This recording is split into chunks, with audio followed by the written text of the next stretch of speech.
Ibai Gordo Gutiérrez ha sido alumno del máster en Sexología y Género presencial. Y en su currículum vitae pone: Ibai es filósofo y activista transfeminista. Y ha decidido dedicar su trabajo final de estudios a desreconfiguración no binaria, conjurando utopías sexuales e identitarias. Bueno, el TFM se titula así porque me parecían palabras muy sexys y no sé hasta qué punto es fiel, ¿no?, al contenido. Básicamente porque mi metodología, ¿no?, de escribir ha sido un poco, pues, coger varias variables que me estaban motivando e interesando y atravesarlas de alguna manera. La primera motivación que yo tenía era el fracaso vivido a nivel personal de la heteronorma.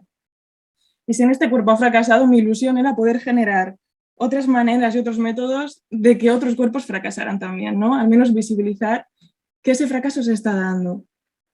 ¿Cómo? Pues a través del juego, como potencia política que irrumpe las lógicas binarias.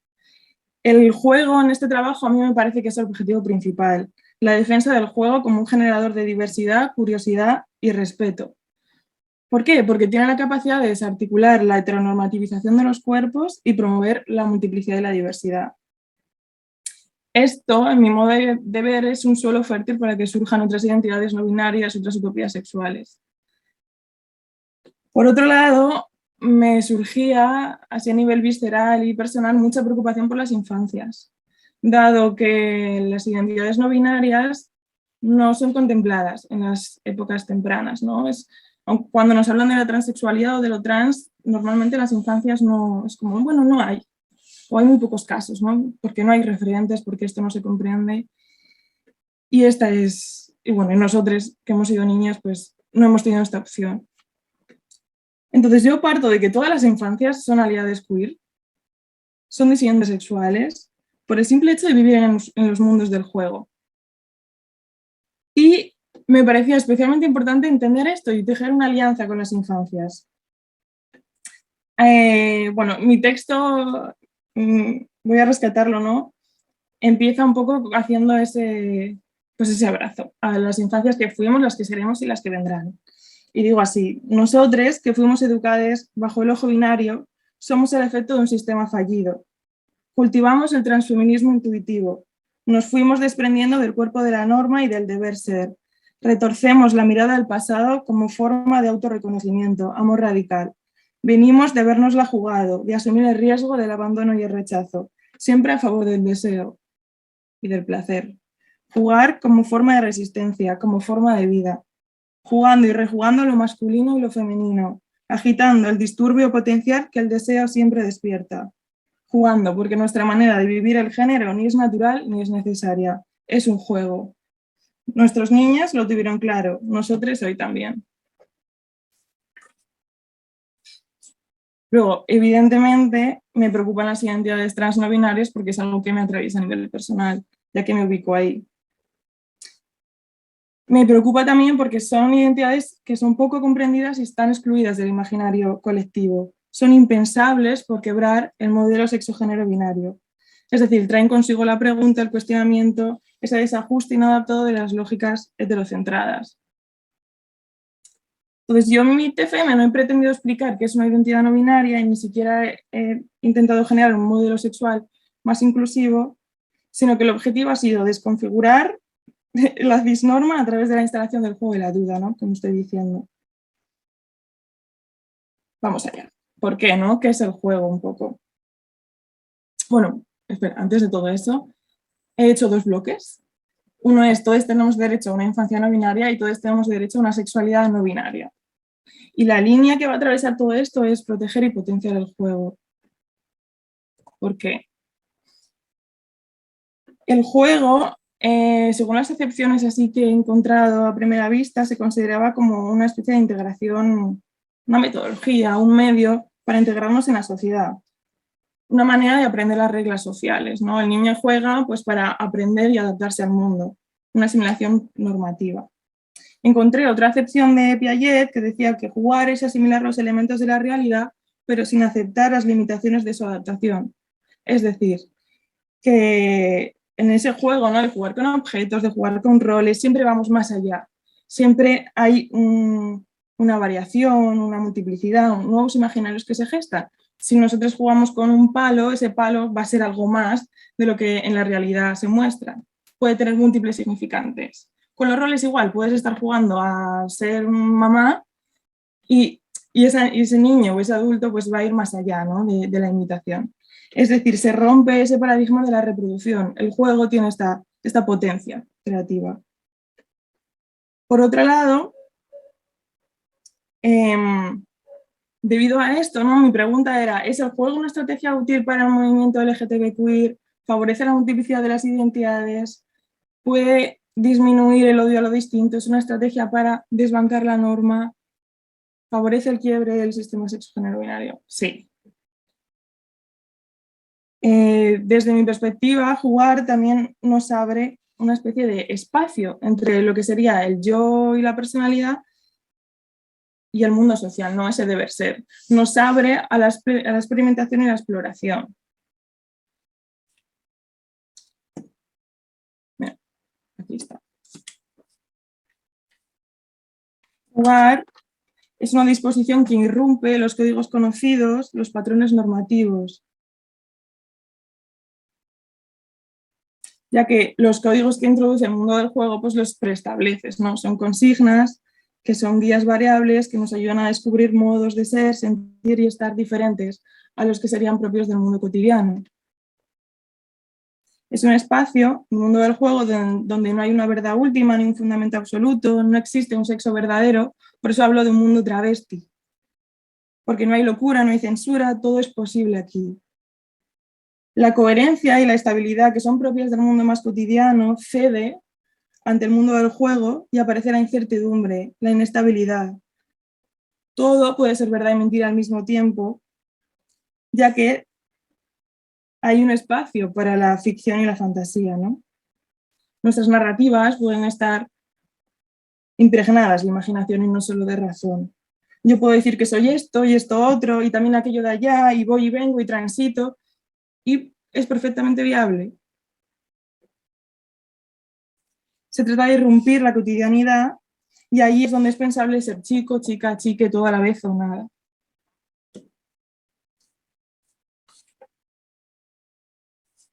Me gustó mucho un ejercicio que proponía Miquel Misé hablando de la empatía. Él en sus talleres preguntaba a los adolescentes si podían imaginarse ser personas trans o personas gays o lesbianas. Esto para mí es un ejemplo de lo que es un juego, ¿no? Que es ponerte en el lugar del otro.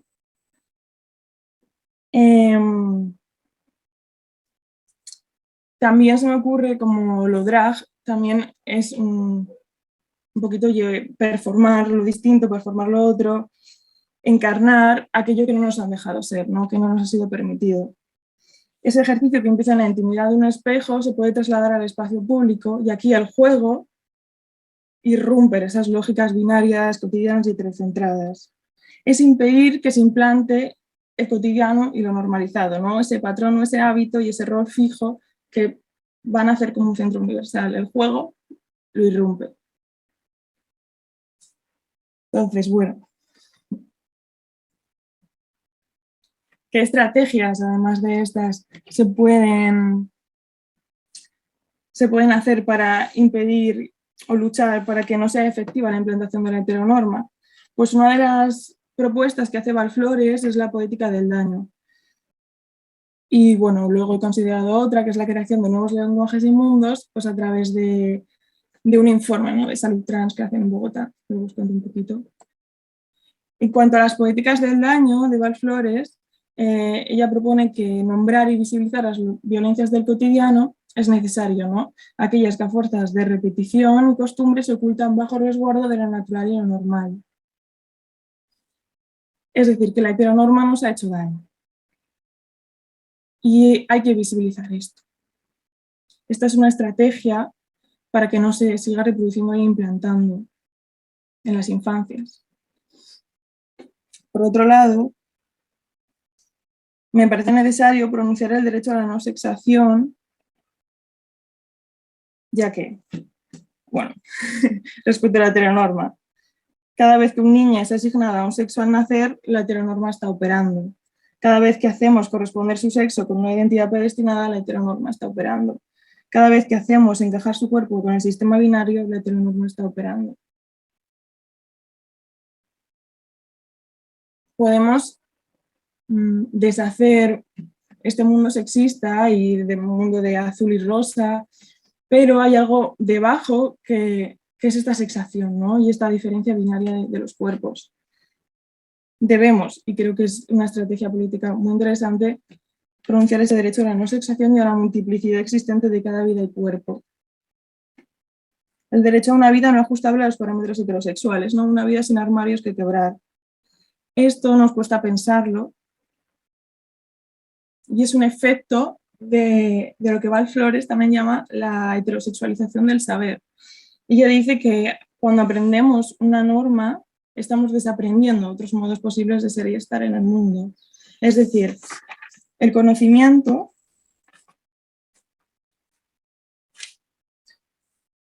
produce también silencio y otro tipo de desconocimiento.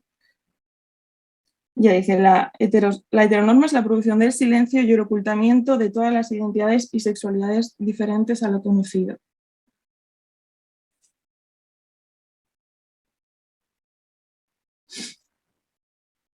Es decir, se nos está educando en desaprender otras maneras posibles de ser y estar.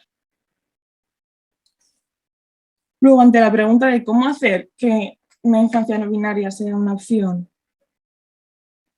para mí, bueno, lo primero, como he dicho, es entender que sí es una opción, sí son personitas no binarias, sí están resistiendo a las normas y debemos escucharles. Creo que el problema es que no hay una falta de escucha y somos incapaces de reconocer su voz, sus discursos en sus propios términos. Y luego, como adultas, pues un poquito en la línea de Val Flores, pues transitar las heridas, intentar sanarlas, ponerlas en colectivo para no reproducirlas, revisarnos y revivir sin las formas heterosexuales de pensar, mirar, sentir e interrogar. Y así podemos ver en cada niña la potencia creativa y irreductible al binario. Luego, otra estrategia es nombrar la vida, no solo el dolor. Y en esto encontré un informe en Colombia, Bogotá, que se llama El Estado no me cuida, me cuidan mis amigas. Prácticas de cuidado que han creado las personas trans en la ausencia estatal. Un informe reciente creado por la Liga de Salud Trans. Vale, en este informe hacen un trabajo de campo, de ir por los colectivos del país y ir preguntándoles qué estrategias, qué están haciendo, ¿no? Entonces, las palabras que son más recurrentes y la teoría que crean versa sobre los cuidados, los tránsitos amorosos y la multiplicidad. Yo no voy a entrar en cómo definen los cuidados, los tránsitos amorosos o la multiplicidad, pero deciros que es un informe preciosísimo y que estas palabras son prácticas trans. Y que incluirlas en las pedagogías queer, en las infancias, en nuestras vidas, nos va a dar otra visión de la identidad y de la sexualidad pues mucho más respetuosa con la vida. Y ya paso al segundo bloque, que sería el bloque de las sexualidades. La sexualidad, bueno, parto de que la sexualidad hegemónica genera malestares, miedos, silencios, maltrato, dificultades, es un fracaso. Y allí donde fracasa la norma, jugamos nosotros. Me ha interesado mucho visibilizar cómo en la exclusión del modelo sexual hegemónico hay una posibilidad de placer y disfrute. Si bien hay un dolor, ¿no?, por haber sido invisibilizadas y no tener referentes, también hay una potencia, ya que ese no saber y esa falta de técnica, esa falta de ¿cómo hago esto? No sé, no he visto, bueno. Esa supuesta incomodidad es una potencia para explorar y jugar. Los vacíos normativos, la falta de imaginario sexual, convierte nuestra sexualidad en porosa. Ha de convivir con el no saber, con la no expectativa, con el desconocimiento técnico y mecánico.